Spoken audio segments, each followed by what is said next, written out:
of the dark maze. Dark codes in the nighttime. Information, no aligned. We're free in the spotlight. Chatting through the late night. Smart contracts are lying. Auditing, redefying. CounterSurveil in my ear. Security we engineer. Learn the truth, don't disappear. CounterSurveil, we're right here. Crypto dreams and data streams. Listen close, it's closer than it seems. Fix the flaws, see through the smog. CounterSurveil, join the blog. Hello, and welcome to CounterSurveil once again. With us as always, we've got CrowdStrong and AltKey. How you guys doing? I'm here. How are you? Busy. We're out here, fam. That's what that is. And yep. And it looks like we got a no call, no show. So if he ends up popping in, we'll talk to Phantom Phreak tonight. If not, another day, I guess. So April Fools for now. Yep. But anyways, it is conference season, and I am going to be working SOC for SaltCon and then DEF CON and then a bunch of others. So what do you guys got coming up? I am headed to. I'll be at SaltCon. I'll be at DEF CON. I'll be at Freaknik, and I'll be at CounterSurveil in Atlanta. Those are the ones that I have planned this year. My list is basically the same as Ben's. I might make it to CounterSurveil. We'll see. It sounds like it's going to be good. It's a young conference, but I'm hopeful. I've honestly never heard of it until now. Yeah, I hadn't either until Ev and I were talking about it. I'd never heard of it before they reached out to me. We love that. What are you talking about, or can you say it? Oh, I absolutely can. I'm giving a more targeted to the audience version of my forensics talk that I gave at Freaknik. Not the No, that one. That fucking thing. That fucking thing. That fucking thing. That fucking thing. And yes, it runs Doom. It does. It does run Doom. It runs Pyongyang Racer, and well. it's got Toontown on it, doesn't it? I'm pretty certain I'm the only person on the planet that's got one that does. That's pretty cool. Not gonna lie. Yeah. I've got a buddy that builds guitars, and every time he posts about it, I'm like, "Does it run Doom yet?" You going to any conventions, Mr. Pancake? trying to I'm get him going to to the annual Shed conference. It's in a backyard that I like to go to every now and then. It's the annual Shed conference.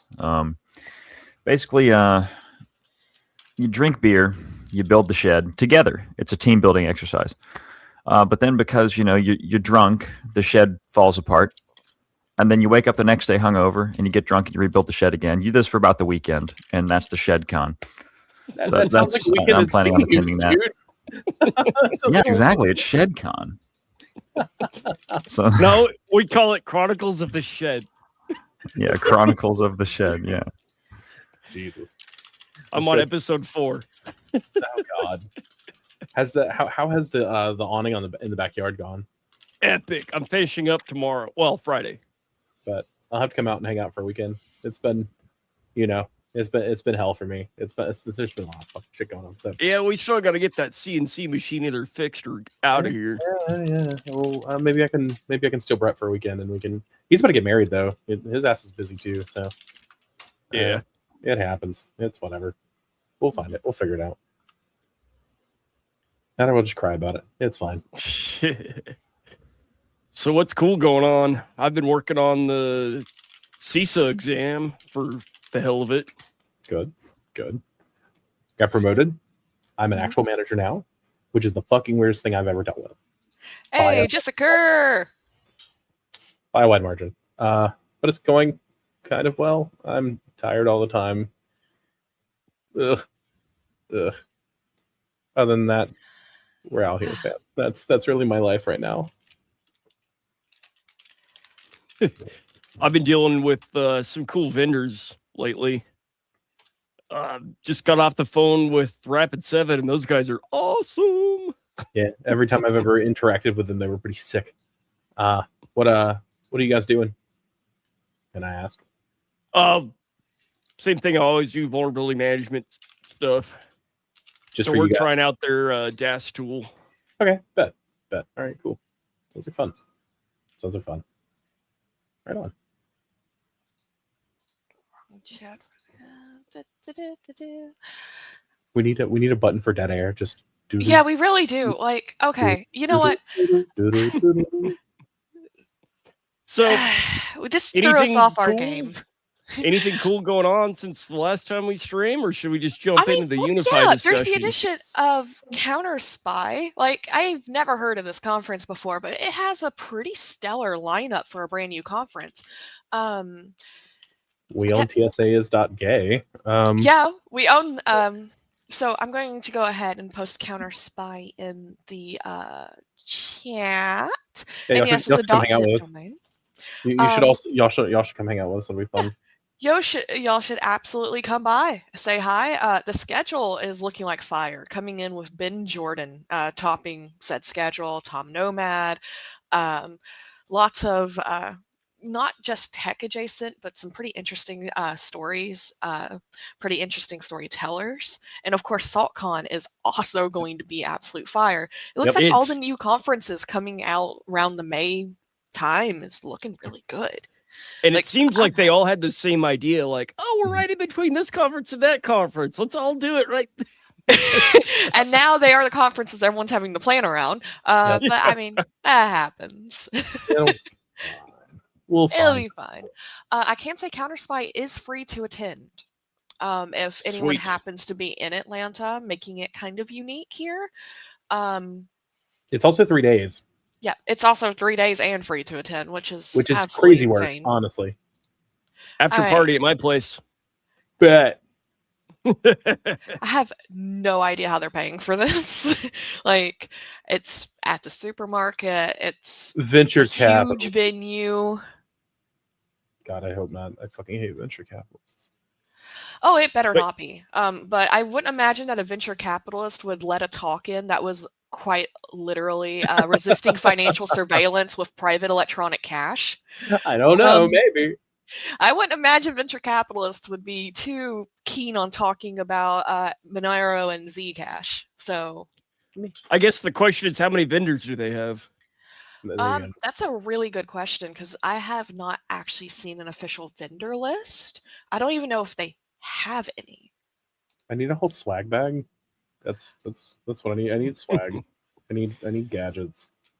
Shit, I haven't bought good gadgets in a while. When I think of it. I got a new fucking one of the new Wi-Fi pineapples, but I haven't had a chance to play with it yet, which is a shame, really. Got like the Hack 5 pager, because I'm waiting on mine. Those look so cheesy. I don't know. They are so cheesy. That's why I want one. Yeah. I want the cheesy. Yeah, the cheesy one. In fact, now that I'm sitting here thinking about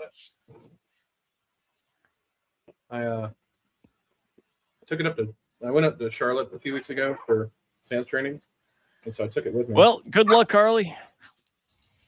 Oh boy. Yes, this is a thing that exists.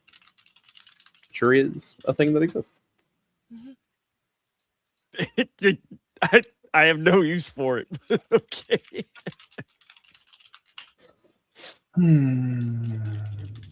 Federal funds, possibly.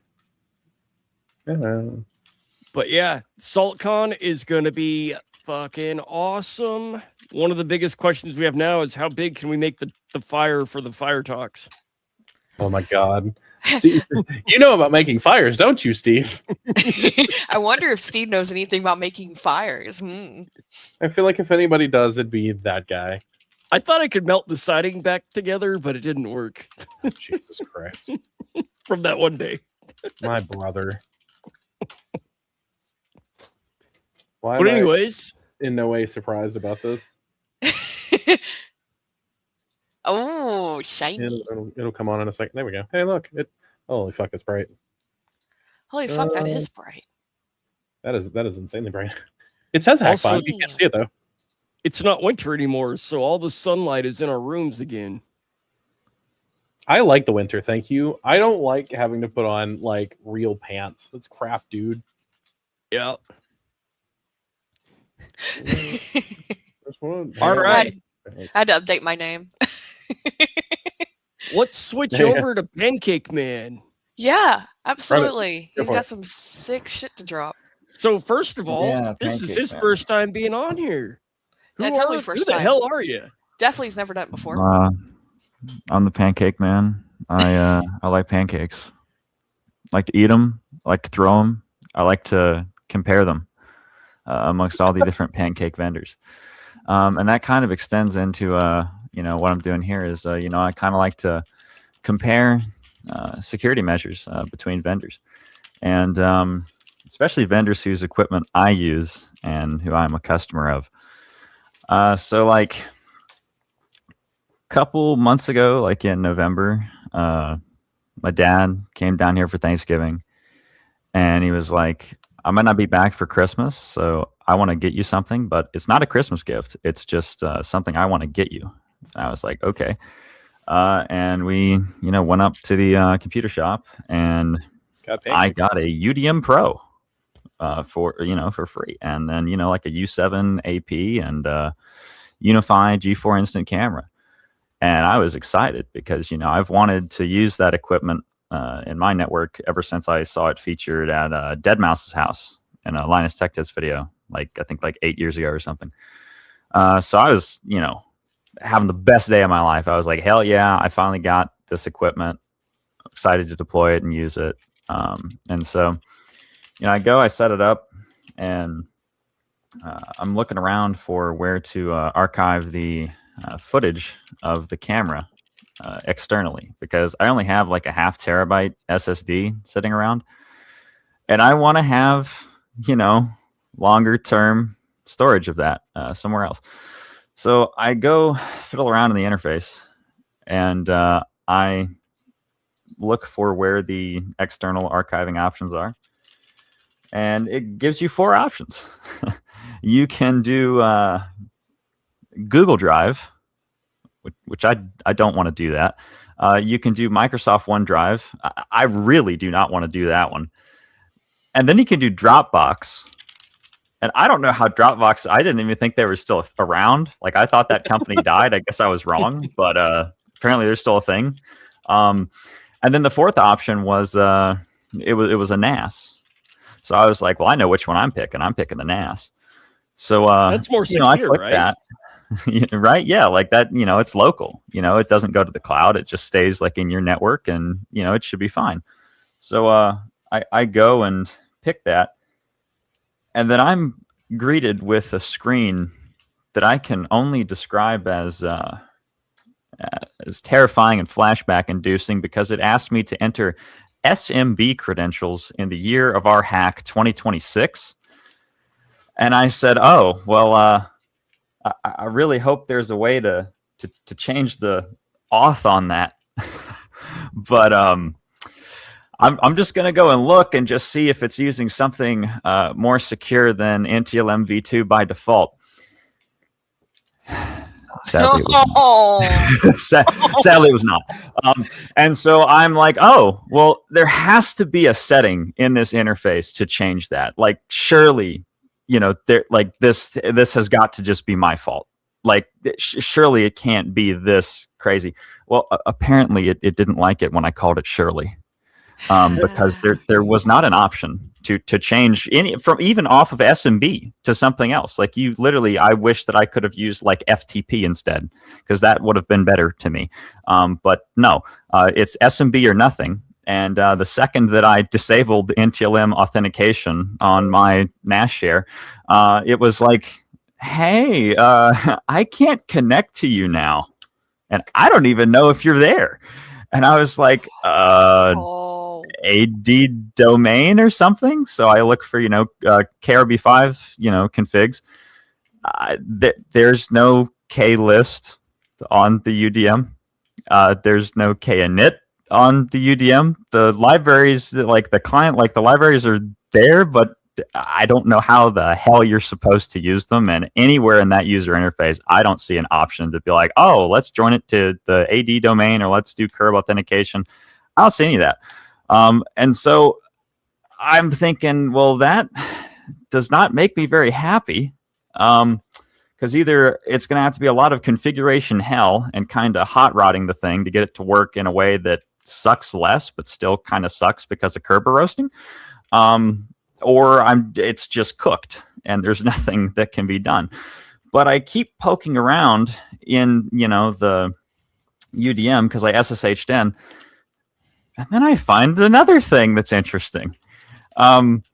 There's a config file that's dropped because it just uses rclone to connect to the Samba.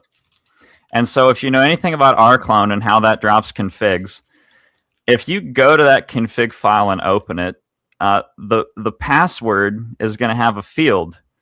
But when you look at the password in that field, that is not using like any standard algorithm that you would hope that it's using. It's actually just pretty much just obfuscated. It's not really encrypted. And I was like, there's got to be some sort of mistake here. And so I go and I look on the rclone forums and I'm like, password recovery. And on the rclone forums, there is literally an entire forum post talking about recovering it from the config file. And I'm like, oh, there's no way in hell this is going to work when I take that and pop that in. And I, put that thing out of that config file and put it in there. And in under a second, there's the password to the SMB. And I was like, okay, well, that sucks. And this is just on by default. So if you enable that, SMB backup option and you're backing up to it, well, that password file is being dropped there. And if you don't know that it's there, you don't know what to monitor. Because I don't know too many people that, directly SSH into their UDM device. They kind of just use the web interface and call it a day. There are a few turbo nerds I know who SSH in and do a little bit of stuff, but all of the ones I talked to and said, hey, do you know this config file's here? They were like, what? So, after finding all that, I was like, well, I should definitely, at least tell the vendor, this sucks. So I go and look at their site and it says, use HackerOne. And I was like, okay, I have not heard great things about HackerOne, but I'll give it a shot. And so I go out there, I submit the report, kind of baby step it along, show, how to reproduce the issue. It's, kind of simple, really. And then that was on the 15th of January. Feature. And I wait. Yeah, And I wait. And a few days later, on the 18th, they come back and they go, well, thanks for your report, but based on your description, where I literally walked through step by step everything going on, there do not appear to be any security implications as a direct result of this behavior. If you disagree, please reply with additional information describing your reasoning. Well, if I did that, I would literally have to just email you the manual pages for basic security tooling, but okay. And then it says information describing your reasoning, including a working proof of concept, is the best way to convey the impact of this report and will streamline the assessment of your claim.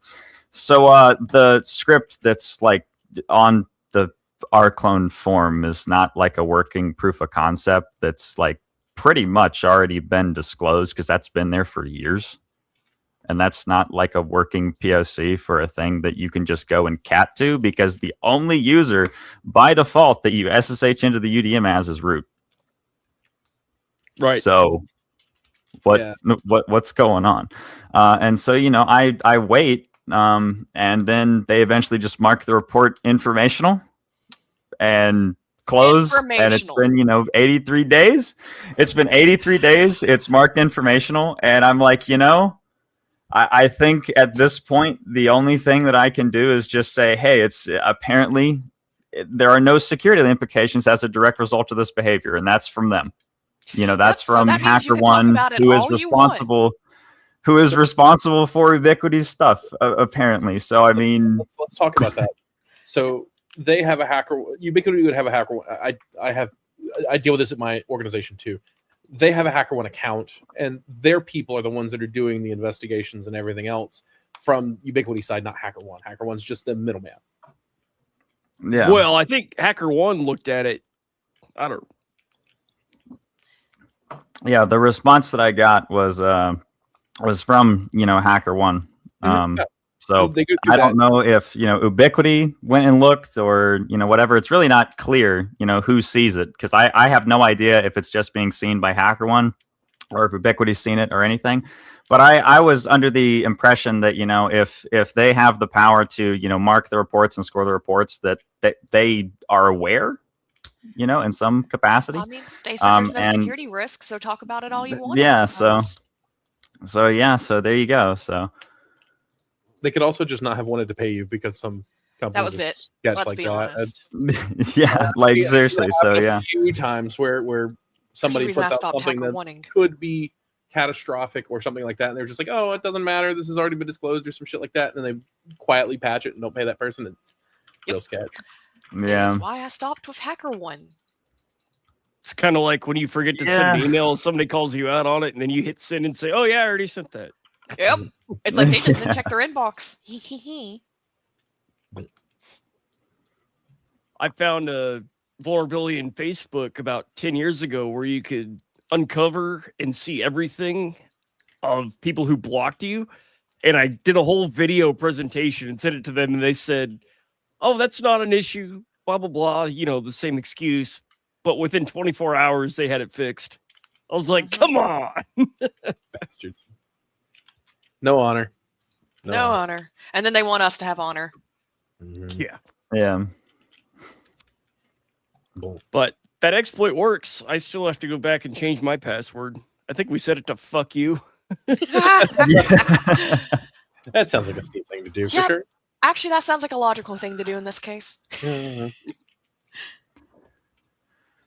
Next But I password. mean, the way that I, attempted to mitigate it myself, was like, I was like, I'll just put this thing in some sort of like WireGuard tunnel.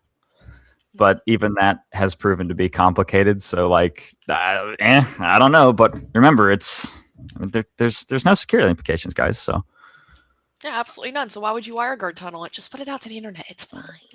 yeah, I mean, Man. Damn it. Where's your own VPN? Oh yeah, It's the not roll your our own media VPN videos. assets. Come on. Come on. Where is it? Yep. Where is it? It's not in our media assets. That's Aw, a shame. That's an absolute man. travesty. We need I that could right give you now. I could give you the infomercial for Pancake VPN. Oh yeah, give us the infomercial for that, please. I'm pretty sure it has at least. Are you 5% tired of getting fiber. stuck in the pan?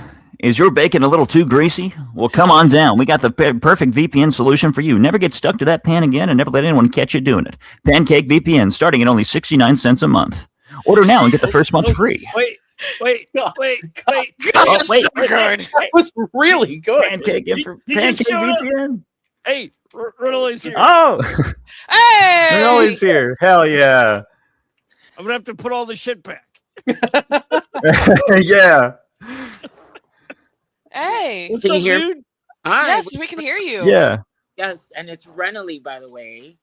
Oh, Arthur, Renoly, yeah. What's up? Good to see you guys. good to see you. It's a pleasure. Sorry, I'm Good to see you. No, it's great. Thank you to for inviting me. And yeah, I just got back in this crazy city. I'm in New York, and then I saw the message, and I thought, oh wow! So I just signed on. How's everybody doing? Well. Yourself? We're doing good.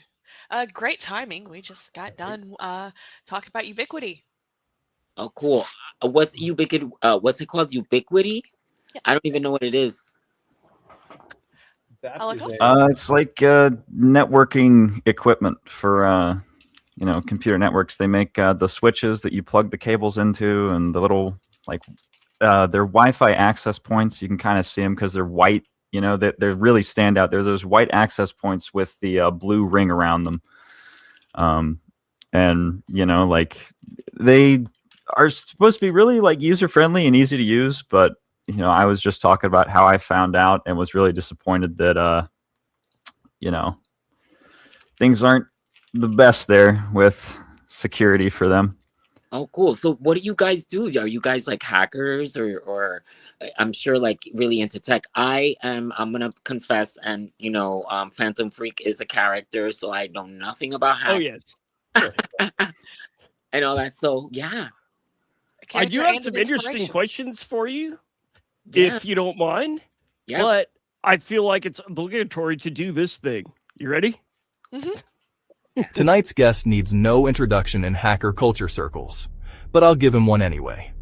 Renoly Santiago, also known as Phantom Phreak, king of NYNEX. Hackers didn't just capture a moment in time. For a generation of people who went on to work in this industry, it was a mythology, and Phantom Phreak was one of its defining characters. Tonight we're going to talk about that film, the culture it reflected and shaped, and what it looks like from the inside of a story that the security community still quotes 30 years later. Renoly Santiago, welcome to DRS CounterSurveil. Thank you. I love it. So, how long have you been in your industry? Like, what got you in there? What's your come up story? Well, basically, I naturally showed signs of being a performer type of artist or a creative person from a very early thing. Uh-oh. Can you hear me? Yeah, Yeah. you cut out for a second. There, are we there? Are we back again? Yeah, Yeah. we're It's good. Yeah. So my first thing that was pretty obvious was I was like that little kid that, you know, you see in the neighborhoods and stuff that like dances in, you know, at the parties and people would make a circle around you. Back in the days, it was like in the 1980s. So there was like, you know, a lot of the what became hip hop music, or what we used to listen to a lot of in my Hip hop music emerged in the early 1960s. quiet. Hilarious, right? So yeah, and then you know, so I was just like that. I loved dancing, and back then, what I was gonna say was we created house. You know, house music was also uh, a sort of local music that we used to listen to back in my hometown, Union City, New Jersey. And so then I first displayed dancing talent as a little kid, and then singing talent, and then I secretly kind of knew that if I was given the chance that I would be probably able to act. And so for the beginning in, you know, school, I was more like the class clown, and then sort of was the outspoken person that would tend to later, you know, just kind of speak for everybody else. And then by that time, before I reached high school, I knew that I wanted to then really try and be a performer. So that was like my opening into what led to being in films. And then there just happened to be someone in my school that was in commercials. So she had an acting teacher, and this acting teacher also would send the students on auditions. So I just approached the young woman.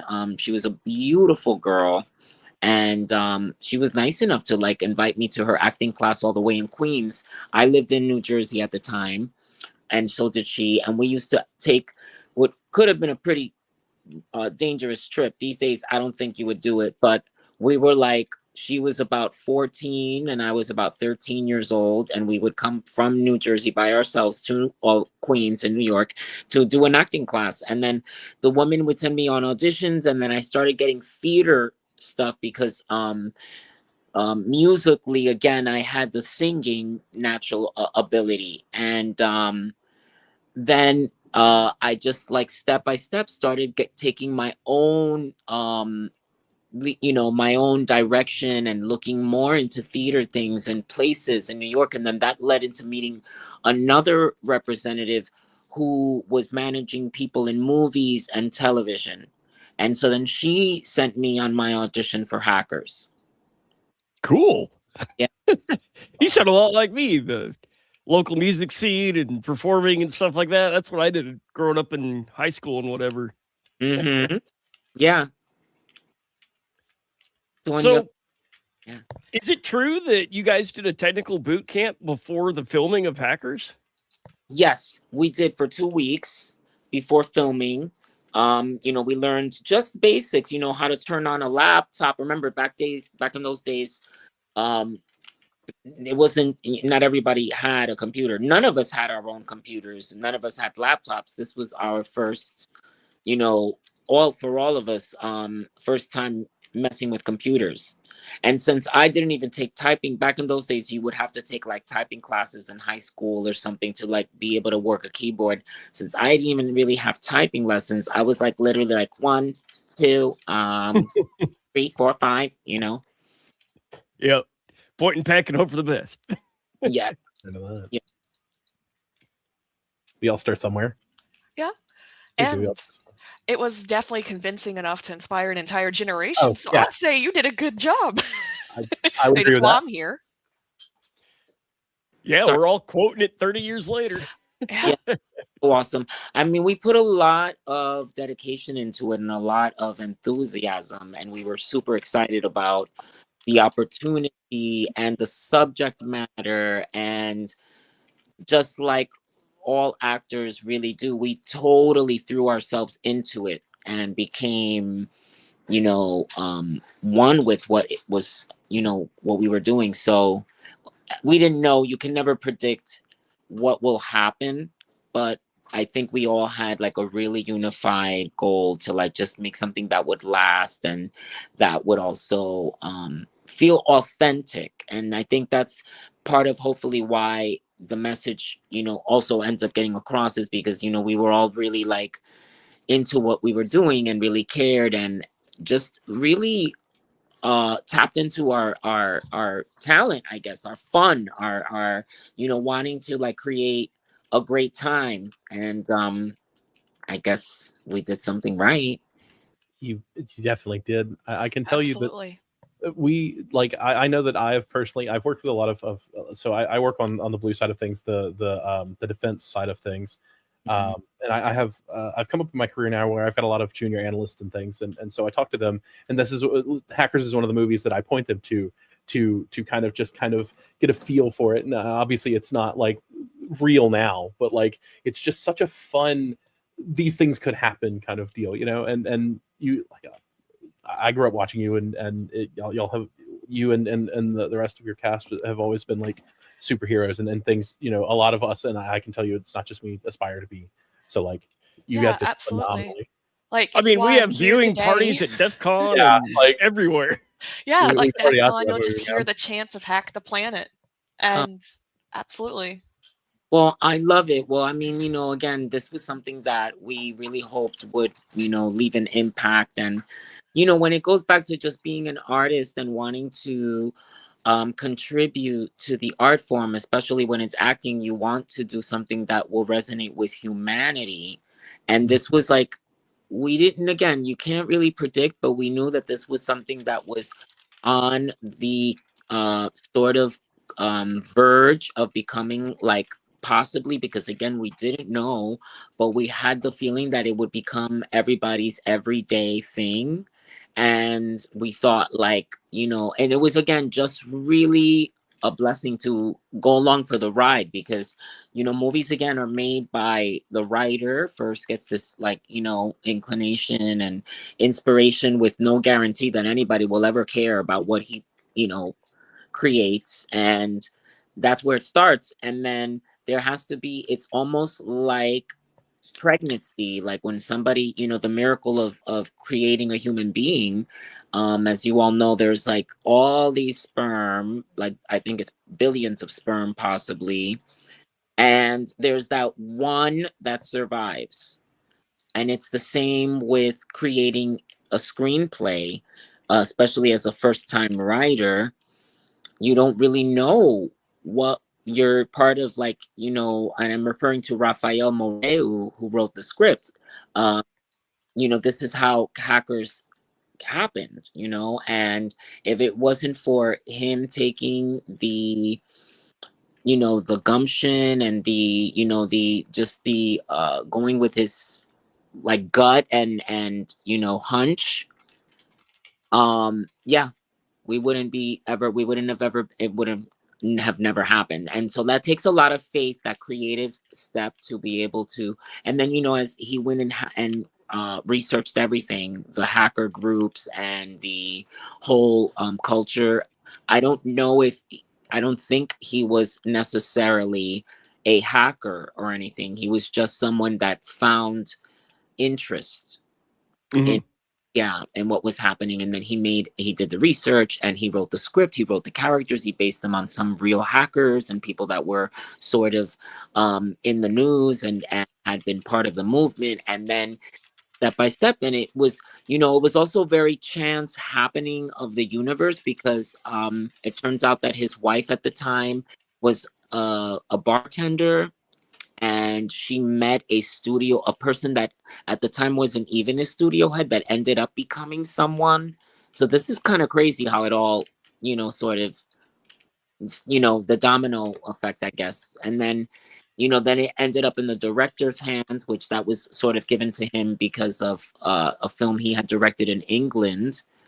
And he decided that he would really love to give it a go. And then he was the one that brought on the visual aspects as well, and chose to make it the color palette, and found and chose the cinematographer, who is Andre Sakula, and who also is, I don't know if any of you know, he also did a lot of the Quentin Tarantino movies, including Pulp Fiction, which is why, Mm.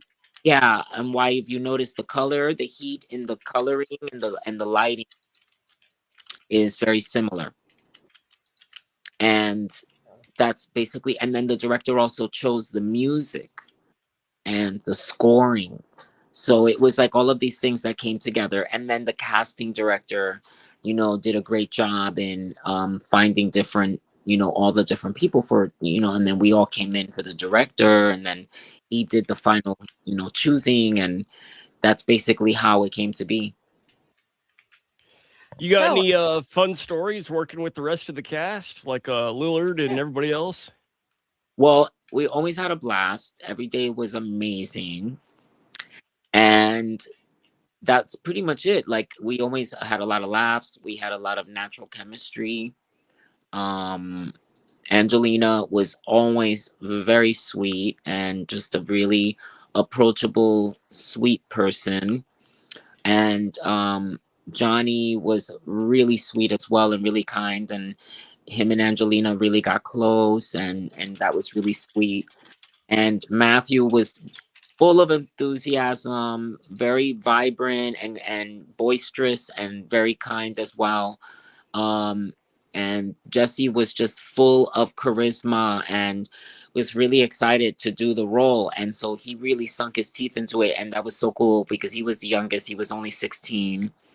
And, but you could tell he was just born to act. And he like really went into it full force. And that's how it was. Cause you know, Jesse was as a real person, it was an intelligent 16-year-old kid that had a lot more confidence than Joey. Um, you know, Jesse was more, um, you know, just aware and smart and not a goofball at all, or a nerd. But you know, and I remember he loved Green Day. Green Day had just been out and on the way to work, and yeah, and Mark Anthony was also part of the bunch, and he was so much fun. And then when he came down to film his parts, he and I got really close and went all over London and went to the museum, um, things like that. You know, everybody was really cool, which isn't always, you know, what happens. So that's, you know, that always helps make everything really nice. And Lawrence and I really got close as well, and we used to hang out a lot, and went to a club, and you know, would go to dinner, and we would go to dinner sometimes together. Angelina and I and Lawrence had dinner as well. Things like that. Great memories. Hell yeah. So I wanted to shout out some of the viewer comments because there's total love for you in the chat. Lambda Calculus shouted out, New Jersey represent. Thank you for inspiring so many young hackers in the 90s. Kit Kats. Lots of shout outs from Kit Kats, Deadish Bill. Several comments about the good old days of old internet cafes, certain nightclubs, some scenes around NYC, and shooting on location, including a good question from the Undead Spill. What are you up to lately? Like, what are you excited about now? Well, I still am always an actor. One of the things, people always wonder, like, how, like, what are you doing? Where have you been? And it's really just the industry that we're in. There is very few roles for Latino actors. The way scripts are written basically is they are very specific to the racial, if he's Latino, if he's white, if he's black, if whatever. And then you also tie in the age range. They have to be specific to whatever it is that the script is calling for, and they just do not write enough parts, so people like me just sit around waiting for the phone to ring. I audition like 2 or 3 times a year, which is a huge disparity where, and it's not a complaint, but just so you understand why. And then you'll have white actors that are auditioning 3 and 4 times a week. Mm-hmm. So then people like me just don't get to work, so that's what but as you see, I take care of myself. I'm still really healthy and vibrant, and I just live my life. I don't let it dictate my happiness or whatever, because I'm still the same artist, and still do what I do. I do a lot of theater, I do a lot of writing now. So and I've always done, I had written a musical when Hackers came out, that actually starred Lauryn Hill, that was playing at the same time when I was filming Hackers. So I am always writing. I'm writing a theater piece. It's an anti-war piece that I'll be starring in. So I'm almost finished with writing the second act now. The music, the book is already written, and lyrics. I'm very excited about that.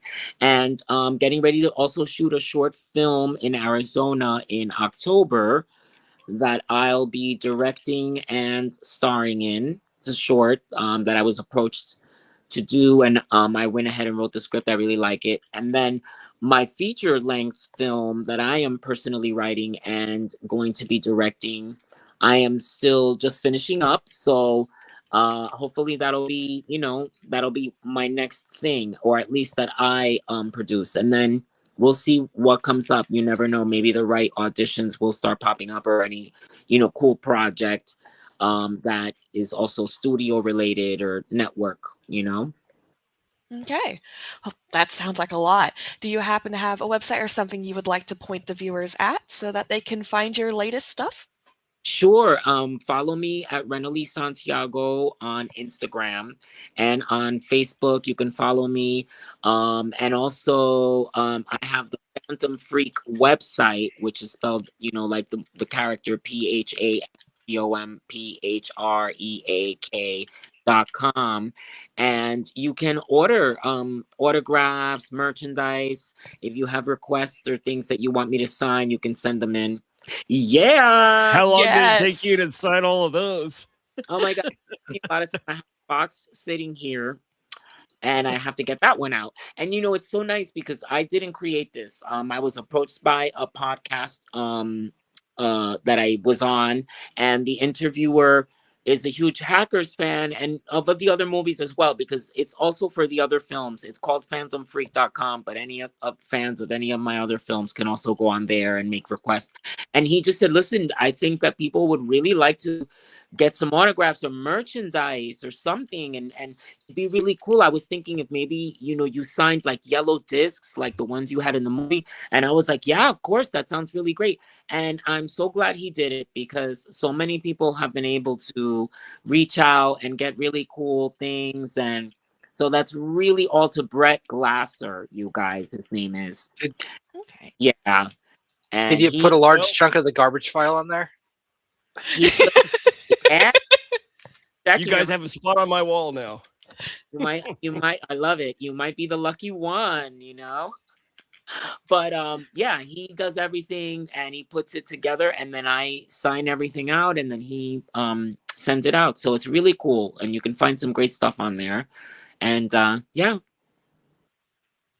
That Right is on. so cool. And I know several people who do have something signed from you that they kept with them going through college and going into their early and mid careers. And whenever times got hard, it's like, this is what I want to be. This is what I'm living up to.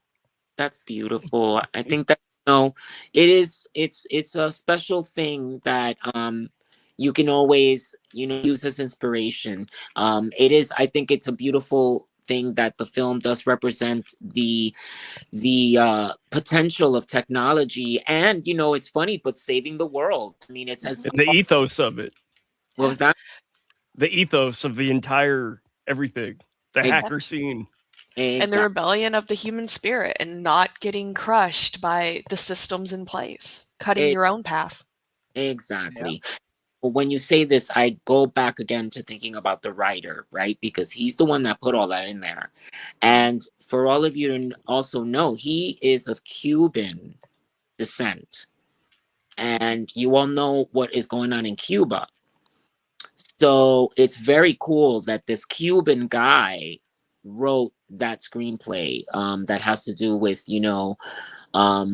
freeing humanity and connection and the internet, and all of the things that are explored in that film are also because, yeah, ironically, the writer is Cuban, and they have a lot of oppression. They had a dictator there that was, they were, are under a communist regime, which communism, it's a give and take with that. If done with a good government, it might work. But if it's a dictator working under those guidelines or whatever, I mean, it can be whatever. It can be hell.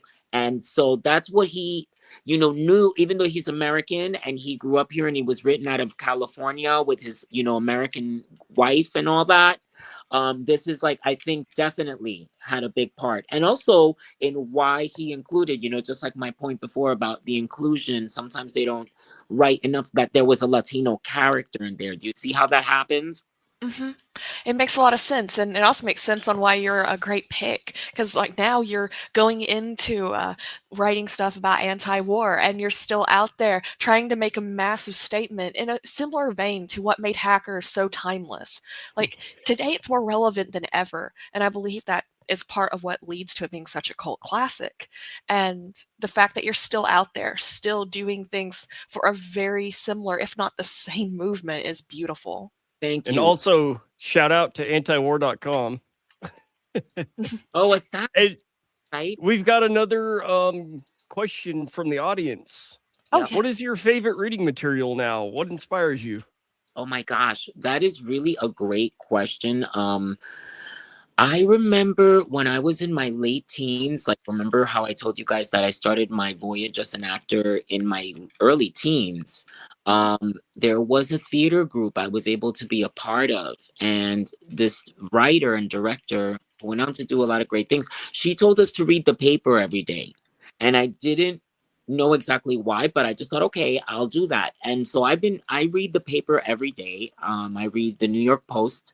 I used to also read the daily news along with that, but it just eats up my day, and I don't want to like get too much of my whole morning sitting there. But I do read the old fashioned paper, and it inspires me a lot because it always has stuff that's not online, and it kind of just helps like edit and put compress like what's going on in the city and the world. And the New York Post is a conservative owned paper. I'm more of a liberal person, so even that being, I still read the news and just follow my own beliefs and make my own assessments. but at least, you know, I like to see the news being reported just, you know, directly. Sometimes, of course, there are these spins on it that are a little manipulative or whatever, but that's basically my source. And then online as well, there's a lot of information now. Before, there was a lot of false information, and I'm sure there still is, right? We know that. But there is also now, I think the online community is becoming sort of like what was going on, which is kind of scary. But it's sort of like what Hack the Planet was, when you are getting like sort of like exclusive news, right? Stuff that's not out in the main press. I'm gonna plug my phone in because I see it's at 1%. Yes. Right when I'm making the point, right? But you know, basically, you know, it is here, I'll switch to putting the spotlight over here in my room. But you know, it's basically like a lot of that stuff, you know, which, you know, they always say that films and television can sometimes predict what's going to happen. And so here we are, you know. It may end up being a battle, or part of the battle to free humanity will probably happen online, or may end up being in the hands of vigilante hackers, because at this point, you know, we've got people like Musk and, you know, all kinds of things going on that we don't know what they're planning. You know what I mean? We don't know what is, and it's funny, you know, when I turn the light on and I say that, and then I've got my Star Wars shirt. I'm not trying to start any we all know Star Trek is better. But how do you do that? Okay. I can't even. Oh, now them there's fighting words. Here we go. Right there. I can't even do it. To your benefit, Ralph Winter, who does Star Trek, is also a producer on Hackers. Okay, so no fighting today. I got a question for you. Yeah. Your trailer apparently was the hangout space for like the entire cast: Angelina, Johnny, Lawrence, Jesse. What was the energy on set like? And how do you think that camaraderie came through on screen? I think so. I mean, I think that everything has sort of cause and effect, and yeah. I think, well, because I just naturally, I don't notice it as much, but I am a kind of person that when I'm involved in something, just like everybody's energy contributes, and I'm quote unquote a Pisces, and I don't necessarily like, you know, go by astrology all the time, but Pisces tend to be, it's called like the people that bring people together naturally. I'm the like last sign in the zodiac, so when people like bring me to a gathering or whatever, I tend to be like the person that makes everybody feel like really accepted and all that. And I think it just takes one person or a few people that are like that, and then everybody feels comfortable and nobody feels like they are being microscoped or something, you know what I mean? Like the energy, like the energy was on the set, like nobody was afraid to, you know, I'll use, you know, an F-bomb, but to fuck up, because it seemed like We're nobody adding that to the list. Huh? Yay! Congratulations, you have now made the next fuck compilation. We have a tool that we can go through and pull every time someone says fuck on this channel, and it's usually several dozen times an episode. Congratulations! Well, awesome. Well, I knew I was You going made the into- next clip show. I love it. Yeah, and I'll say it again, you know, like nobody gave a fuck about fucking up, you know, because we knew that That's a fucking spirit.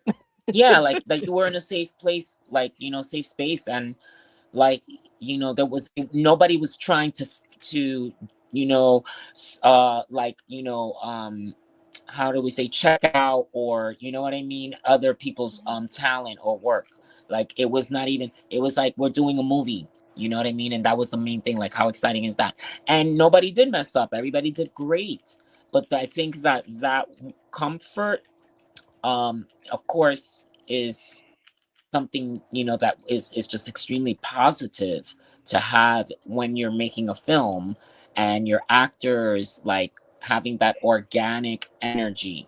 And basically my room was like it is now, like we would talk about everything under the sun, whatever we wanted, whatever we did. It was just like, you know, spending time together.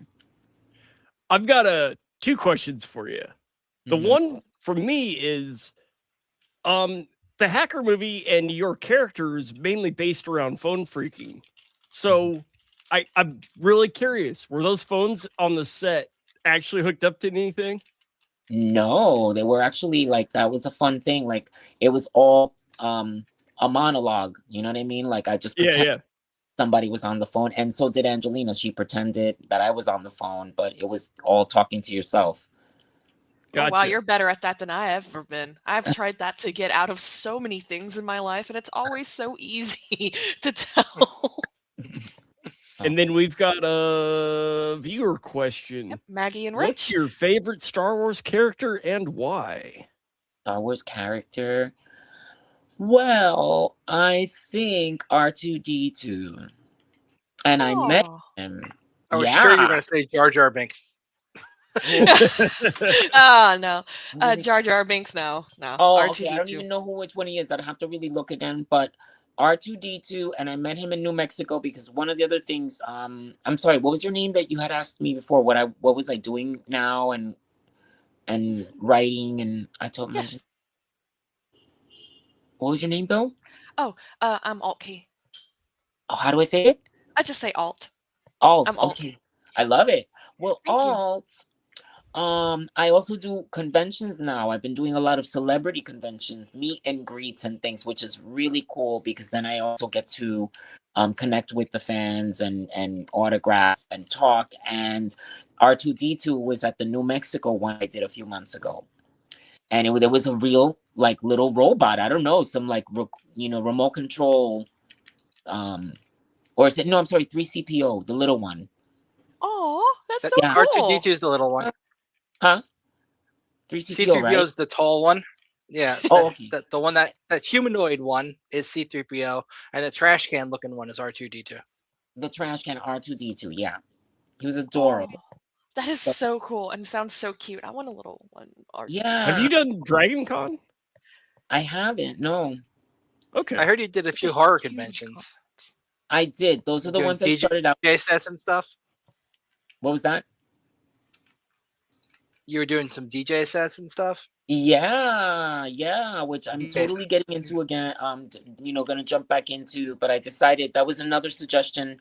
A DJ friend of mine was like, "Have you ever thought about doing DJ as DJ Phantom Phreak?" And I was like, that's a great idea because I've always wanted to DJ, and so I will be developing that further. Right now, I just basically come up with a list, and they put it on. But it's like curated by me. But eventually, I want to start like manning and doing all that. So, bit by bit, Well, I'm here for it. So what's your next conference for the fans who want to come meet you? Well, the very next one that I know of for sure is in October right now in Arizona, the HorrorCon. But I know I'll probably have some others pop up before then, and I always post them on my my socials on Instagram and Facebook, and then people can come and I get to meet them. And then also too, if there's any, because like I'm just learning about the cons, like any of the technology cons or any screenings that you guys would maybe like to have me come down to, just reach out and then we can organize it. Like I have a few representatives. Yeah. So how would you reach out? You want to come to Because, SaltCon? Oh yeah. I would love to do all of them. Like I am really like filling up my time with that, and it's been amazing because now in these days you don't even have to be home as much to audition. I can film wherever I'm at if I have any important things that come. So I would love to, like, I guess you can reach out to Artist Assemble Productions. Let me find her name real quick. Hold on. That would be awesome. You have several people from NYC 2600 in the chat that are asking if you would like to come out and say hi. So for those in the chat. That's awesome. Here, everybody's saying hope. That's hope. Hackers on Planet Earth. It's going Everyone's to be back saying hope at the hotel that it was originally at. And yeah, interesting. And Hope is going to be awesome this year. They're expanding everything. It looks so good. Wow. Well, let's see what happens. I will give you. So let's see, what is the email here? No, I'm just looking it up real quick. It's at the New York hotel. You can rollerblade there from Grand Central. Uh, I don't know. That sounds like a good way to break a hip at my age. It's not mine, but I got one of those one wheels sitting in my office right now. They're pretty fun. okay, so Wait, here's the it's not email, yours. everyone. Okay, so you can reach out to Bianca Thompson, and THOMS. I mean Tomps. What was her? How does she? Yeah, THOMPSON. Oh, And it's at her, New Yorker. I was wrong. yeah, she's actually based out of Arizona.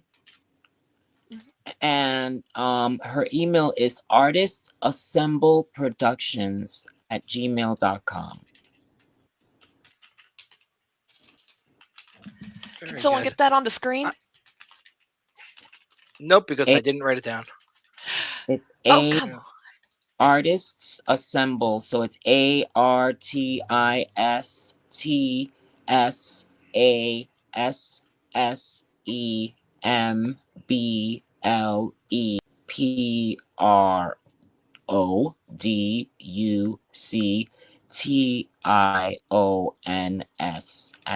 @gmail.com. Artists assemble. Yeah, Artist. I think I got in the private chat, y'all. Yeah, I got it too. Artist All right. Assemble Productions, yes, at gmail.com. Okay. I'll pop that into a banner. Just give me 1 second. Thank you.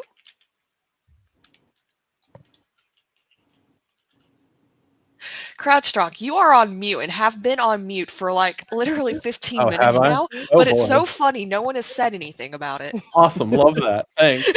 You're Okay, welcome. Anytime, well, friend. appreciate that. So I've got two of my own. So I feel you on the newspapers here. There's a lot of good data in this that you don't usually get in on the internet.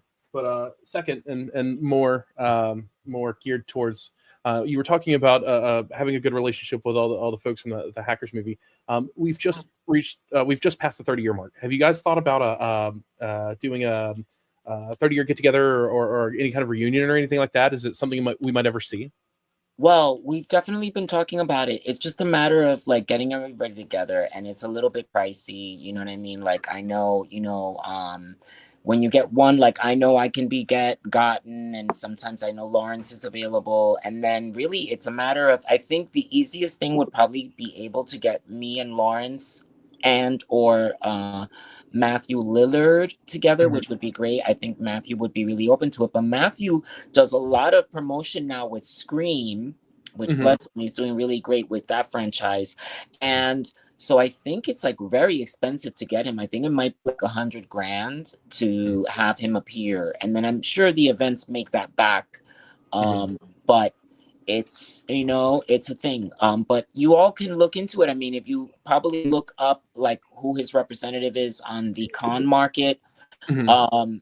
I don't know if they've been approached or contacted with the idea of having all three of us at least together. I know that would be probably lucrative for them to just because that always draws a lot of people if they're more cast members, and especially since he's got so many Scream fans. So yeah. Matthew does a lot of like anime conventions and stuff too. I know I've seen him all over the scene. That used to be somewhere I kind of lived a lot of when I was younger, and sadly I don't have the time for that anymore. But like things like that, I bet you guys would do really well at like some of these hacker cons. And like Steve was saying earlier, SaltCon up in North Carolina. Most of us are going to be at that, and it'll be an interesting time. Yeah, and again, even if it's just one of us or something, at least, it would be so cool. I know I would love to do it. What you can do is I'm sorry, which one of you reached out to me on Messenger? That would have been Steve. myself. Okay. And Beck. yeah, so if you want, you can send me a message on Messenger with some names of cons as well, or that one especially. Like if you don't know them personally, if you do, you can connect my rep and myself to them. If not, then you can send me any names of any cons or events that you all would love to do something at, or that you think my people should reach out to. It's always good as well if you already have a contact or an organizer's name there, because imagine sometimes those emails, yeah, because if they just go cold and contact them, they'll just see like the woman's email, Artist Assemble Productions, and sometimes they don't know what, even if like the subject may say me, if it goes to spam, all kinds of stuff can happen. So it's always good to have a warm-up intro or whatever. Yeah, we have already had our warm-up. I'm on the board of organizers for SaltCon, and our theme this year is the old school history of hacking, and you would just be perfect. awesome. Yeah. And I think you would really like the music show as well. Oh, I would love it. Yeah. I mean, I've been having a truly amazing time meeting everybody. These, conventions are a great thing that they've really taken off, because you just get to meet so many people from all over the place. And it just like the connection is, you can't put a price on it really, like as far as life experience goes. And like you all said, just to know that it's still like going on now, it's just a beautiful feeling. And do know, everyone, that I am working with my representatives on getting a sequel going. I know Matthew has also mentioned that he's pushing on his side, so it's always possible. I think you all as a community showing that interest, it helps. And the more that you show the charisma, and maybe like if we all get to meet in person, we can talk about maybe like some kind of promotional thing, or doing something like the video that you did in the beginning with me, talking about how hackers affected lives. You know what I mean? Those are the kinds of things that that filmmakers and studios respond to. So we can definitely keep being integrated in the hackers movement. Right on. And if you ever go down the DJ route, you gotta produce some stuff on vinyl records and floppy disks. Yeah, Yes, please. that would be so awesome. I would love that. That's a great idea. You guys That are would go so hard. Like, who wouldn't want to have some Phantom Phreak originals like on vinyl? Oh, That would be sick. I agree. That'd be sick. Yeah. So I've got another question for you. Your character, the Phantom Phreak, was described on the script simply as a dapper Latino kid. How did you build a hacker identity from almost nothing on the page? Well, for the audition, I just went off of his personality. I don't know if some of you have read how I ended up even with the hacker script in my hand. I initially was up for the role of Robin in Batman, and the hacker script was at the hands of the casting director who was also handling Batman. Her name was Molly Finn. She's no longer with us, but she was a big person in Hollywood, did Titanic and all these kinds of, big budget films. And I had gotten, along up there for the role of Rob. oh. His phone might have died. I think his phone might have actually died. Rest in peace. They're trashing the data. They're trashing the data. Poor Phantom Phreak. Especially given that, his entire thing was freaking. He did say. I mean, he is a phantom. That does. Yeah. Oh, There's a ghost in the wires. Oh no. Oh man. They're trashing the data. Well, that's all right. That's okay. That was fun. That was amazing. And That was pretty sick. Not gonna lie. I can guarantee this isn't the last we're going to see of him. I hope not. Hopefully I he hope comes not. back hard on the scene. Steve, you got to get Angelina Jolie next. Oh, someone trying to log back Can you in. hear me? Oh, Yes, you're back. Woo! So Hey. Angelina Jolie next? How likely is that? I had a call come in, and then when I hung it up, it just like froze the screen for some reason. Uh-oh. Yeah. But I was saying again that we were talking about. Do you remember the last part I was at before I got cut off? So you were going to be Robin. Oh, right. Yeah. And she's like, oh, I got this movie. I got this thing for you. And then she gives me the script, and it has all these ones and zeros over it. and it said hackers, and she's like, oh, you're on the phone and you're with your girlfriend in Venezuela, oh, and whatever. And I'm just thinking, oh my God, but I'm here, what about Robin? So at first I was a little bit like, all right, and I walked out of there with a script. But normally, I mean, that would be like, oh great, and it was. But imagine, I was initially thinking of something else, and then a few months later I got called about the film again, and it had switched casting directors. Another casting director had it, which was also very huge. She was the casting director for Star Wars. Funny enough, this is no coincidence, but she did that as well. Her name was Diane Crittenden. And that's when I actually read the role and became the Phantom Phreak for her. And then she actually, I remember, said, you're a good actor. Who are you? I remember that's what she said to me. So who are you? That's what she said to me. And I'm Batman. Yeah, well, that's how it went, And then she had me come in for the director. And I remember I wore at the time, and it wasn't based off of just the script, but I remember I knew at least that what I got from him was that he was daring and didn't really care what people thought and stuff. So I wore my marijuana t-shirt, which back then was very like out of the norm. And then I also, after I read my character, the director was sitting in front of me, and the casting director, I put my feet on his desk. So I did that, and I think that gave them some like, he's got a little bit of guts there, and he's, he can act. So then they were like, I think that helped me, sort of stay in his mind as this is the, guy. I guess. Did you ad-lib at all in the movie, or was like everything directly exactly as it was on the script? There were like 3 or 4 times that I did. Normally I don't like to ad-lib or feel like come in there thinking I'm going to throw all the sauce in there, because I feel it's a little bit disrespectful to the writer. Like normally I like to like give myself very strict, barriers to work within. But yeah, I did. Like, I mean, when I say like, you don't hack a bank across state lines, where are your brains in your ass? That I said. And then I also said, you owe me a pack of fries, which people like recently were like, is it pack or is it a what do they call it again? A box of fries. But I just thought pack. I said pack. I mean, it's used, but that was improvised. I said, you owe me a pack of fries. Also, Boy Meets World, let's go. That was me as well. Yeah. Yeah. Those are good lines.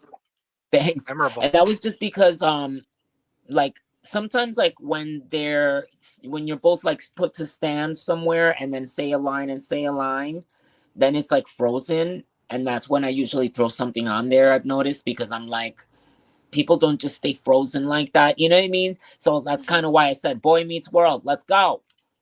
And you breathed a lot of character into your character in a way, like, as you said, it was kind of a blank slate going in. And then you added that finesse and that life into it. And obviously, you're a bit of a rebel yourself. So I can definitely see how you got casted. And Yeah. it's amazing that you did. I'm so glad you did. Like, sitting here thinking about an alternate history where that was somebody else, I think the movie would have lost a lot of charm. Probably. Oh, well, thank you guys. I really appreciate it. And it was like a really interesting, like a dream come true. And I always liked movies where people like really dressed really different, and there was like a statement. And then there was no inclination in the script because that was added on by the director. And I'm so glad he did that. Like, he went with like his English, British, punk rock, and like he got these crazy designers together that like really appreciated the style of the New York kids, and and they just took it another notch, and it was very cool. I enjoyed that a lot. And the fashion is definitely iconic. Like, even today, it's an aesthetic that's held up over time. Yeah, we have video games built around that. Yeah, we do. But we also Okay. have like actual fashion lines built around that, and Yeah. aesthetics and TikToks, and like Yeah, even like for the people who didn't go into tech, that movie was still an icon artistically. The yeah, punk like and rebel spirit. yeah, like the whole leopard thing back then, that was definitely not common style. For women, yes, usually more high fashion, if anything, or high, fashion code, or things for, again, women. But men, you hadn't really seen a guy wear leopard since Rod Stewart or like Mick Jagger. You know what I mean? So when they threw that at me, I didn't, and again, I was already very fashion forward and like thinking, so I thought it was really cool, but it was definitely a first. It was not. And then somebody just wrote spandex and said, right, again, back then, even like wearing leggings, now it's an everyday thing, but the leggings were different, more bold. The Mhm. the leopard print back in the 90s, of course, was really fashionable. A lot of the clothes we see today was in the 90s, but the pattern of leopard on a man and as much as we see on women today was definitely very innovative on their part, and I feel probably that film may have caused that ripple effect. Also, the ripple effect that I noticed from the film that we definitely didn't have, and it's all over the place now, is the kitten and the cat art on T-shirts. That was not a normal thing. And then I always talk about how the shirt that the Phantom Phreak wears with the cat and the lights on it, that was actually a shirt that you would always see in Times Square, at the novelty shop, like where the Asian most of the time owned it. So it was like a Chinese shop with all this New York stuff. I love New York. I love New York, some King Kong or something, you know what I mean? And then it had this really out of context, strange t-shirt that they would always have on their windows. And it was all of the uh sort of novelty stores in Times Square had this strange cat t-shirt that lit up, and these English people from England came to Times Square and thought, oh, let's put that on Phantom Phreak. And that's how that happened. Do you still happen to Cool. have any of the props or the clothes or Did you anything steal like that? anything from it? Yeah. No, because like when you're actually working on a film, you got to remember too, like these are people, you see them as a person, and they have been sweating beads trying to find all this clothes, and it's such hard work for them that it would really be out of like disrespect, to take something from them. Sure. Yeah, because they really worked hard to find it, and it's not something that they could easily replace. And Sure. secondly, when you're filming all of these clothes and things, that's why you saw the Polaroids and all the record keeping, because we have, of course, this thing in film called continuity, which I'm sure you notice, like when somebody like doesn't in the same scene have the same thing on, or their earring is different or something. And so they work very hard to keep all that in order. They take a lot of photos and a lot of record keeping, and they also keep all the clothes once the last day of filming is done, and they put it in a warehouse and they put it all safe, because if they have to refilm, they're gonna need that. You know what I mean? So like if you do that to them, it's really messed up. It's like you put them in a spot, because now if there's ever reshoots that need to happen or anything, they're shit out of luck. You know what I mean? So Respect. Yeah. So you usually wait if they give you something. That's different. That's what I was more asking. Were you yeah. given anything? There's so many unique props that I don't think could be reused. People would recognize them from Hackers. It would ruin the continuity of other movies and other scenes. Yeah. No, they just kept everything in, and Roger, as you know, or may have heard, he even had an exhibit in England with the clothes. That's cool. Yeah. That is so cool. It's like if you had an old phone handset, that'd be sweet. Yeah. No. I mean, I don't have any. Again, I didn't really pick anything or keep anything. other than memories and great stories. Yes, because here's the thing also, you got to remember, you're wearing that for all eternity somewhere in another dimension. So you don't necessarily have to wear it again. You know what I mean? Hmm. Yeah, the memories live in you, not in the items. Exactly. Understood. Great way of looking at it too. As said by several people in the audience, super respectful, love the attitude towards everyone concerned and everyone involved. Thank you so much. Well, I guess that's what helps make great art, and that's what we treated it like. Everybody had such, just love for the project. We wanted it again to be special, and maybe that's part of what comes out, I mean, we all poured a lot into it. I would say absolutely. If y'all went up there and y'all just started trying techno babble and none of the words actually meant anything, like that movie would not have been such a cult classic. It would have been an insult to the community in a way, and Yeah.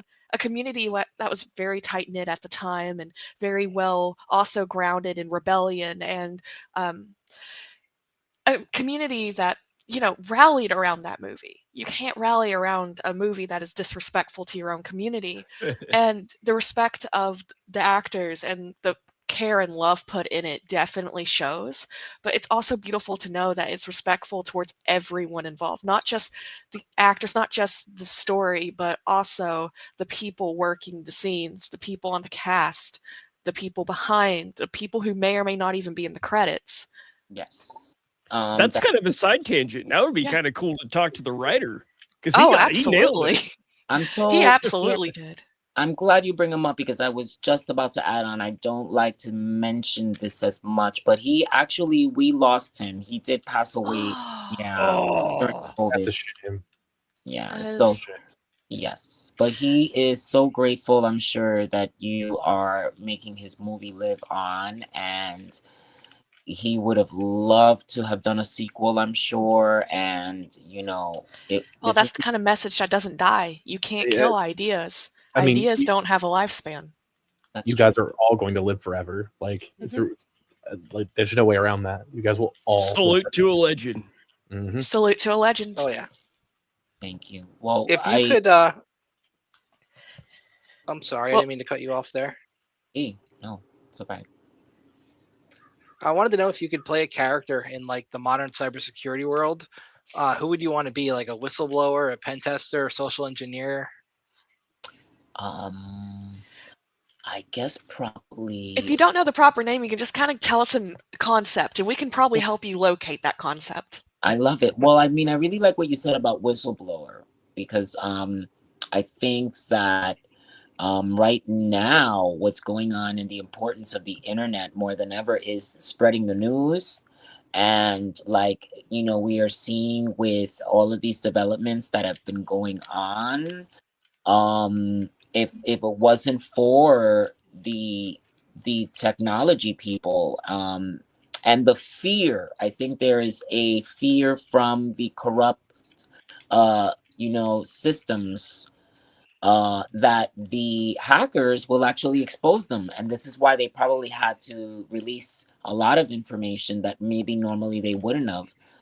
But it's like, yeah, there is an actual protection that we are getting from the good hackers. I know you mentioned yourself as a blue hacker. A blue teamer. I do a lot of the defense stuff for a major company. Right. So, and I do believe that is there called like a white hat and a black a white hat, a black hat, a gray hat. Those are more of the offensive side. But yes, you could and then there's purple and whatever. Yeah, we fit in that arena.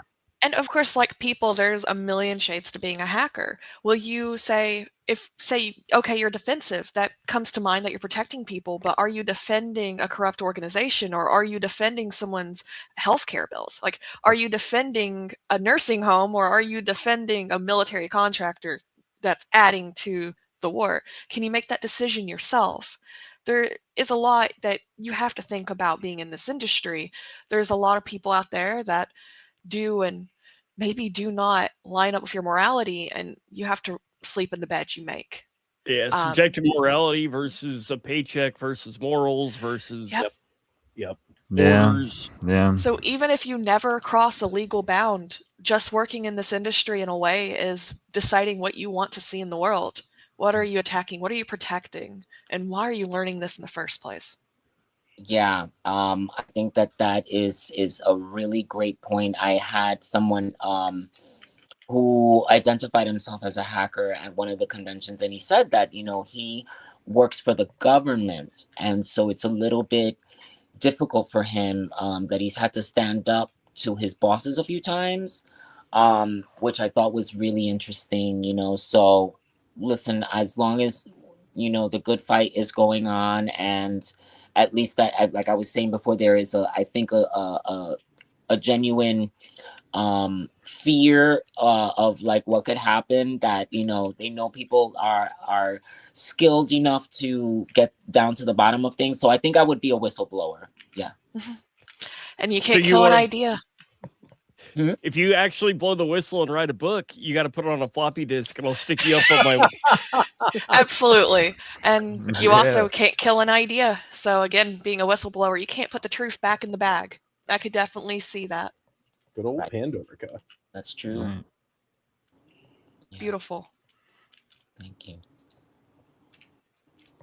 I did want to ask one more thing. You've been in lots of other movies too, and I saw Con Air. I Mhm. think. How Yeah. was that?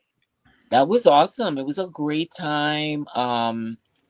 Just a lot of time hanging out together with everyone on set and making lots of memories, and it was crazy, you know, the adventure of it and the heat in Nevada. It was 115 degrees in the shade, and it was just like a full on, you know, wild experience, and shooting machine guns and things. I mean, I've never been the type, I'm not a gun person, so I always laugh when I end up in a film or a TV show where I had to shoot quite a bit of guns in my life. So it's just funny, but yeah. If you decide to come to DEF CON, they do a machine gun shoot every year. We can have some real fun. Yep. DEF CON shoot. Yeah, they do the DEF CON shoot. Yeah. Yeah. They had like a Whoa. cannon one year or something. Oh my gosh, that's really, oh my god, that sounds Uh-huh. amazing.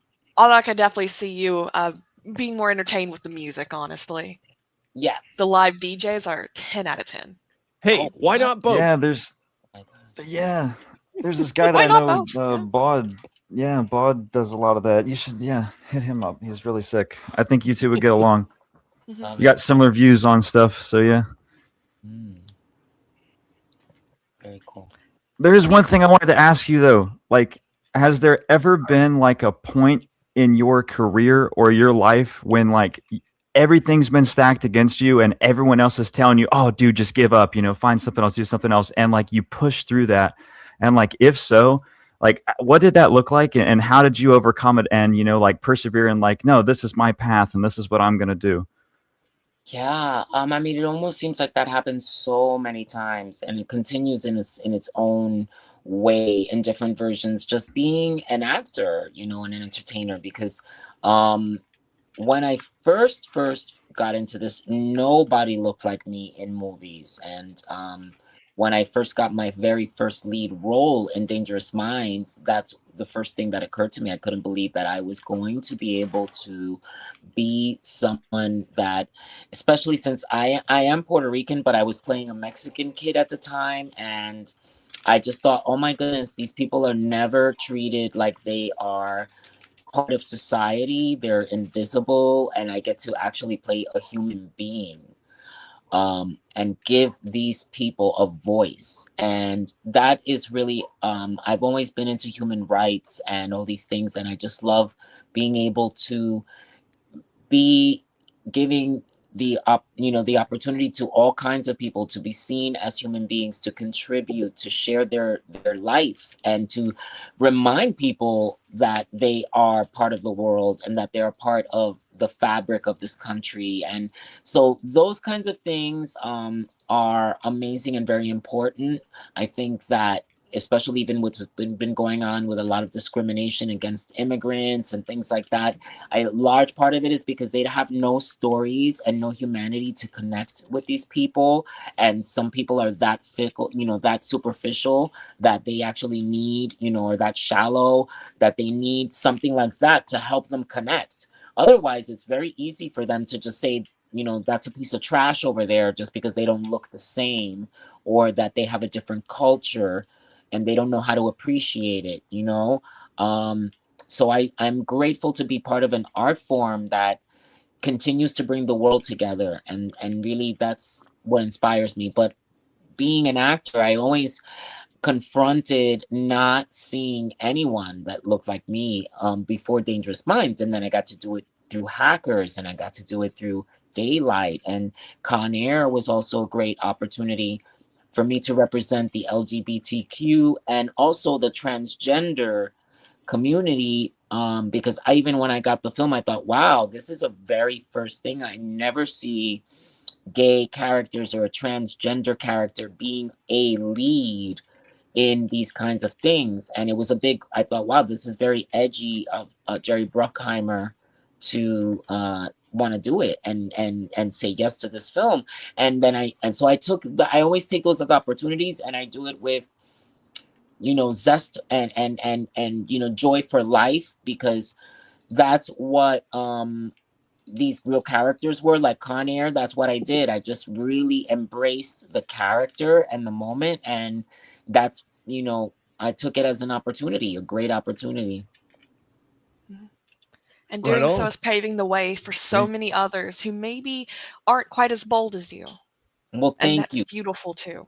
I really appreciate that, because I think when you go into this, something that I've done in that world, you, or at least for me, I do it would be too much to just do it for me. It's really like a pain in the ass, and it's like so much disrespect. You get treated like you don't exist. You go through all of these sort of imposter syndrome is a part of it. Even if you're a white American with blonde hair and blue eyes, the acting industry alone is very, very intimidating. And I don't know, thank you, I guess, for asking that, because I imagine I got that daring and bravery from my mom, because she came from Puerto Rico, not speaking English, with me and my sister. She had $35, and that's what was her seed to start with in America, or at least in the States. I am Puerto Rican, I am an American citizen, but we came to the mainland, and that's how we started. So And that takes more courage than, honestly, I think I'm even counting for. yeah, it does. It's a blind courage, and you just do it because you really don't want anything else. You really want this to be, and that's really what it took. Yeah. Well, it's beautiful to be able to risk everything on one turn of fate, but that also takes a lot of self-confidence and knowing you can handle anything the world throws at you. Yeah, and also sometimes when you start with such a humble beginning, and you have the world making you feel that, giving you this subliminal message that you don't exist, that you're not seen, you kind of feel like it's either that or you're going back to that. So it's almost like you have to, at least for me, I felt like I have no choice. Like, I don't want to just be in, anonymity or obscurity, when I felt like I had a gift that God gave me, and I wanted to just share it, and I wanted to be, part of the world and part of the entertainment world. A fucking man. Yeah, that's incredibly Yeah. motivating. Thank you.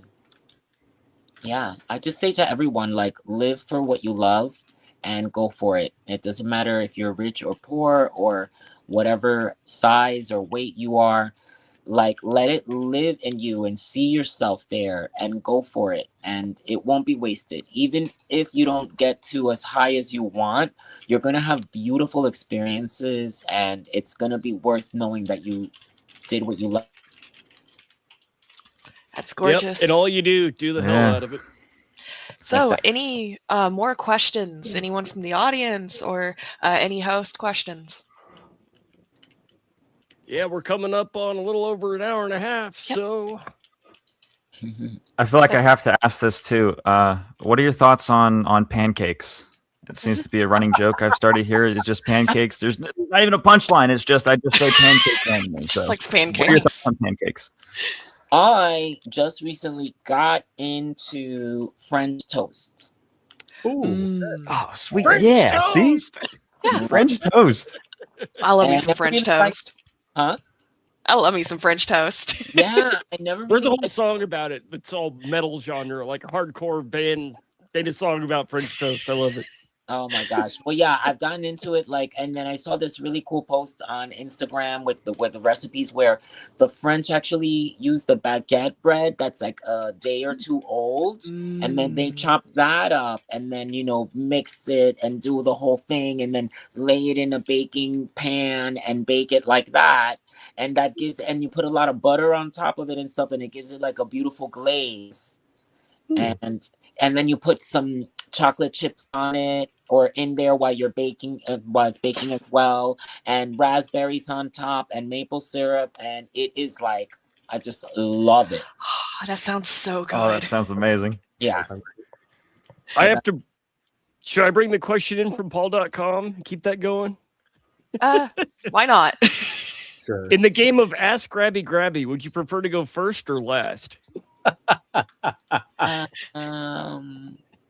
First, because it's kind of funny to be surprised like that. And then you can, get your revenge, but I think it's really funny. Like this dude at the last convention, I don't know if you know Uncle Nino from one of the reality shows. I think he was on the Jersey Shore on MTV. Maybe. And he's like a character. He was at a convention and he was just so funny, and he was grabbing me from behind like he wanted to like try to do something, and I thought it was hilarious. So I finally like fell on his lap, and we did a photo where I was like, like, hey, and it was just hilarious. Oh, that sounds Hey. like a great time. Best answer yet. Yeah, best answer yet, honestly. Hey. So I think we're about to wrap it up, but could we get a Hack the Planet scream with you? Oh yes, you ready? Yes, please. 3, 2, Two, 1. Hack Hack the the Planet! Yeah. My life is Thanks, now man. complete. I can die a happy woman. Yeah. I love it. My Well, you guys mic was muted. I don't get to hack the planet now. No. Oh no! Aw. Thank you so much for joining Well, us. you and I ready? And 3, 2, 1. Everybody, I guess. Hack the Hack the planet! It's Oh, been I a should have pleasure. this. Oh. Absolutely. Thank Thank you so much. You're welcome. Stay Thank in you. touch. All right, guys. Peace out. Peace out. Peace. Peace out.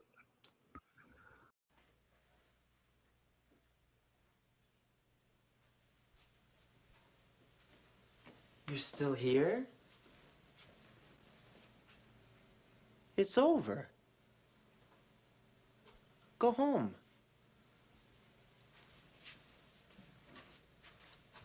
Go.